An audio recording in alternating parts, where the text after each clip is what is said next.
बात करेंगे नोएडा के किसानों की जो कि मालामाल हुए हैं। जेवर नोएडा के किसानों को सीएम योगी ने सौगात दी है। 1000 वर्ग मीटर बढ़ गए जमीन के रेट। ये प्रति वर्ग मीटर के अगर रेट की हम बात करें तो वो 1000 बढ़ गए हैं।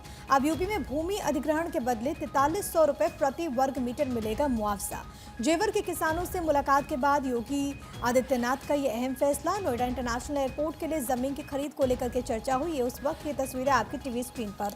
आपको याद होगा कि यहाँ के रहने वाले जो किसान हैं उन्होंने अपनी मांग को लेकर के बीते कुछ दिनों पहले की अगर बात करें तो प्रोटेस्ट भी किया था, लेकिन उसके बाद मुख्यमंत्री योगी आदित्यनाथ की तरफ से इन किसानों से मुलाकात की गई। जब ये डेलीगेशन यहाँ पर पहुँचता है तो उसको भरोसा ये दिया गया कि सरकार उनके साथ है, उनको परेशान होने की कोई ज़रूरत नहीं है, उनको मुआवजा मिलेगा। और अब जो मुआवजे की राशि है वो यहाँ पर बढ़ गई है। जाहिर है कि इससे बड़ी संख्या में वहाँ पर रहने वाले जो किसान हैं वो लाभान्वित होंगे, क्योंकि नोएडा के विकास के लिए लगातार सरकार की तरफ से कदम उठाए जाते हैं। जेवर इंटरनेशनल एयरपोर्ट की बात करें तो उसको लेकर के पूरी तैयारी, और आपको याद होगा कि ट्रायल रन भी पूरी तरीके से सफल रहा। अगले साल इसकी शुरुआत होने वाली है, लेकिन वहाँ के जो किसान हैं जिनकी भूमि अधिग्रहित करके निर्माण कार्य हुआ, उनके लिए मुख्यमंत्री योगी आदित्यनाथ ने यह फैसला लिया। नोएडा इंटरनेशनल एयरपोर्ट के तीसरे फेज के लिए जमीन देने वाले किसानों का जो मुआवजा है वो 38% तक बढ़ गया है। जो सबसे बड़ी बात है वो ये कि अपने सरकारी आवास पर किसानों के साथ जब संवाद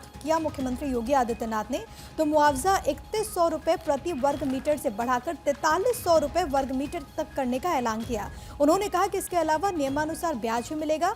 अधिग्रहण से प्रभावित हर एक किसान परिवार के व्यवस्थापन, रोजगार और सेवा योजना के भी समुचित प्रबंध किए जाएंगे। नोएडा के जेवर में बने इंटरनेशनल एयरपोर्ट के तीसरे फेज के लिए दरअसल 1365 हेक्टेयर जमीन का अधिग्रहण किया गया है। सीएम ने यीडा के सीईओ अरुणवीर सिंह से किसानों के सामने ही भूमि अधिग्रहण और प्रभावित किसान परिवारों के व्यवस्थापन के बारे में पूछा, और उन्होंने भरोसा दिया कि किसानों को किसी प्रकार की कोई दिक्कत नहीं आएगी और इसके लिए सरकार लगातार निरंतर कदम उठा रही है। और इसी कड़ी में जो सबसे अहम फैसला है वो ये कि जिन भूमियों का अधिग्रहण किया जा रहा है वहाँ पर जो किसान हैं उनको फ़ायदा पहुँचेगा, और इसके लिए सरकार की तरफ से जो मुआवजे का दर है उसको 38% तक बढ़ा दिया गया है। अब जो पहले 3100 रुपये का प्रावधान था उसे बढ़ा करके 4300 रुपये प्रति वर्ग मीटर तक किया गया है। ये मुख्यमंत्री की तरफ से ऐलान किया गया जब उन्होंने लखनऊ स्थित अपने आवास पर किसानों के इस डेलीगेशन से मुलाकात की।